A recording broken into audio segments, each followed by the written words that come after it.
ওই জামানায় কাফেরদের মেধাও ভালো ছিল। কাফেরদের মেধা কি ছিল? কেন ভালো ছিল?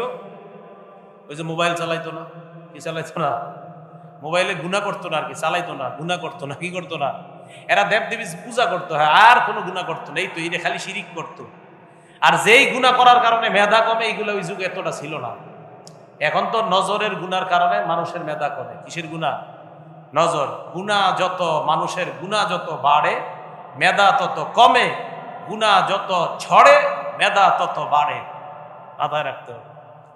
হ্যাঁ, মাদ্রাসায় যারা পড়ে, হেফজখানার ছাত্ররা, গুনাহ করা যাবে না, বাসায় গিয়ে মোবাইল চালানো যাবে না, আইপ্যাড, ল্যাপটপ, কম্পিউটার, টেলিভিশন এগুলো চালানো যাবে না। চালাইলে মেধা শেষ। আপনার বাচ্চাকে মোবাইল থেকে দূরে রাখেন, এইগুলার মেধা শেষ হয়ে যাবে। কয়দিন পরে দেখবেন আপনারে আম্মা কইব, আম্মারে আব্বা কইব।